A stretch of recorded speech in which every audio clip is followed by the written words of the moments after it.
Eu sou Luciano Aires e a partir de agora você está frente a frente com a Justiça, um programa da parceria entre a Associação Paulista do Ministério Público e a Associação Paulista dos Magistrados. E é com imenso prazer que temos a honra de receber o presidente da seção de Direito Privado do Tribunal de Justiça, Dr. Ademir de Carvalho Benedito. Boa tarde, tudo bem, doutor Ademir? Boa tarde, tudo bem? É uma honra muito grande poder estar participando aqui do programa. Muito obrigado. Doutor Ademir, já com uma pergunta um pouco mais genérica, gostaria de começar. Quais os grandes desafios que o Judiciário tem para enfrentar aí pela frente nos próximos anos? Eu acho que os dois grandes desafios do Judiciário no Brasil, podemos dizer assim, é abreviar os julgamentos, conseguir dar uma resposta rápida para a população, para aqueles que procuram resolver seus questionamentos junto à Justiça e modernizar o processo para que esse próprio objetivo de rapidez possa ser alcançado. E acho também que um outro desafio nosso é conseguir, já em termos mais amplos, deixar de ter uma atuação tão politizada como tem havido ultimamente nas grandes questões. Eu entendo que a justiça ela tem que ser eminentemente técnica. Tá certo. Doutor, mas como que a gente pode acelerar? Uma grande queixa é justamente isso, a lentidão da justiça. Mas como acelerar uma justiça que a cada dia essas causas ganham ingredientes mais complexos? O que eu penso a respeito é que a saída é o aprimoramento teórico e técnico dos magistrados, dos juízes, tanto de primeiro como de segundo grau, e dar a esses juízes estruturas de trabalho para que possam estar modernizando o desenvolvimento do processo de maneira a realmente poder antecipar e abreviar o resultado final das demandas. O senhor chefia aí uma seção crítica de todo o tribunal, que é a seção de direito privado, que tem um espectro de atuação que vai desde guarda de filho até umas causas complexas de relação de consumo, até entre multinacionais, às vezes pendências e litígios de multinacionais. Como é que pode manter um desembargador, como é que a gente consegue manter um desembargador atualizado em tantos assuntos e que cada dia ganham ingredientes mais complexos, como a pergunta anterior? Exatamente. Essa pergunta tem uma ligação muito grande com a que antecedeu. Há uma necessidade de se aperfeiçoar e de se especializar os julgamentos, principalmente em segundo grau. Essas questões todas que você coloca, do vasto ingrediente que existe em cada processo, ele se apresenta tanto em primeiro como em segundo grau.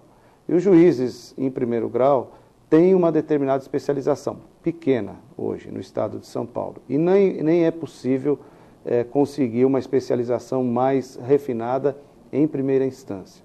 No entanto, eu hoje entendo que o caminho para poder dar condições aos juízes, aos desembargadores, juízes de segundo grau e desembargadores, estar julgando esse grande número de demandas, com essa complexidade toda, é a especialização em segundo grau. Eu penso que em segundo grau, na nossa área do direito privado, nós podemos sim especializar de uma maneira bastante refinada as atribuições de cada Câmara, por exemplo. E nós temos um grupo de trabalho formado na nossa seção de direito privado, hoje formado por 6 desembargadores, esse grupo, que está preparando um trabalho, já tem praticamente um esqueleto, podemos chamar assim, pronto, para especializar a seção de direito privado. Para o nosso telespectador entender um pouquinho mais, essa especialização, o senhor disse que está numa fase embrionária, né? Um esqueleto, né? Mas como seria? trabalharia com temas, grupos multitemáticos para uma Câmara de direito privado, mais a parte de direito de família. Para uma Câmara, iria mais as relações de consumo. Seria mais ou menos isso, doutor? Exatamente. Nós já temos hoje no tribunal, na nossa sessão, por exemplo, uma Câmara, a título experimental, é verdade, mas uma Câmara só de falências e recuperações judiciais. A tendência é se criar um número maior de câmaras nessa matéria, até porque a demanda é muito grande.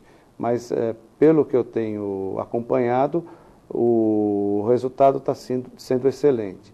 E a especialização que está sendo estudada agora é exatamente nesse sentido que você coloca, Luciano, por temas, né? Nós teríamos, então, câmaras que julgariam questões só ligadas a direito de família e sucessões, por exemplo, outras ligadas ao direito comercial, ao direito de consumo, que hoje, o direito de consumo hoje é praticamente um microsistema jurídico, então exige realmente daqueles que atuam, seja do advogado, promotor ou juiz, um conhecimento muito especializado e muito profundo. Há estudos profundos, teses de doutorado, de mestrado, nessa área, por exemplo, do consumo, que evoluiu muito aqui no Brasil nos últimos 10 anos. Né?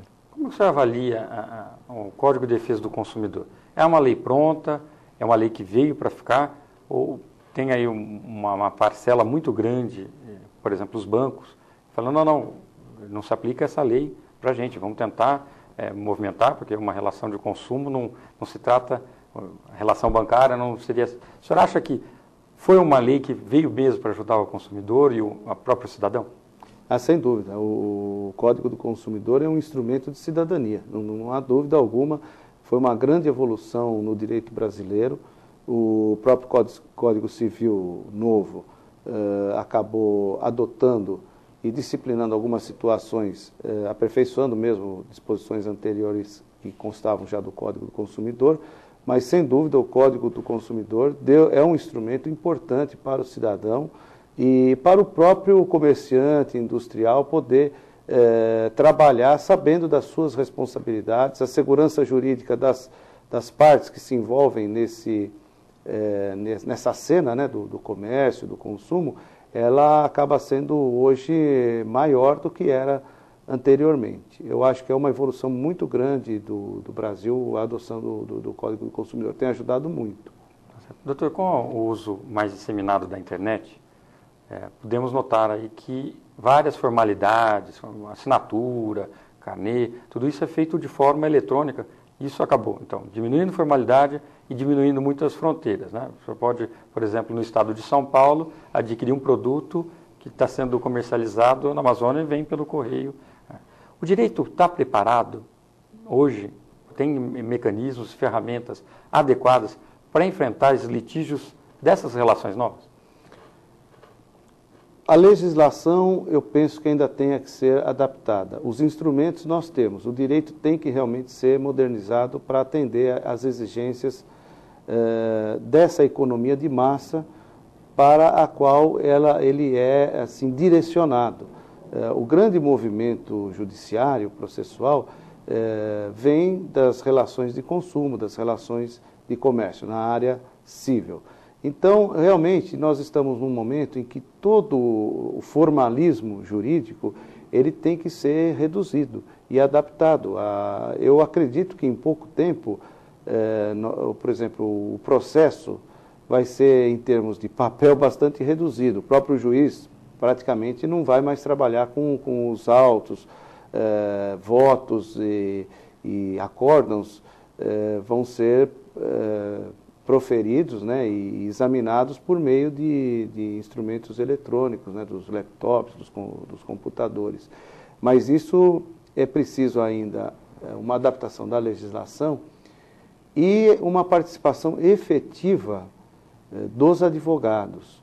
Eu penso que, para que isso seja possível, é necessário que o relacionamento, a forma de relacionamento dos advogados, principalmente, com os juízes, com os promotores, dentro do processo, seja modernizada. Até com uma espécie de qualificação específica dos profissionais para trabalharem dentro do processo, para que haja uma relação de confiança institucional, para que nós possamos, então, abrir mão desses formalismos. Porque o formalismo, ele nada mais é do que um instrumento de segurança. Uhum.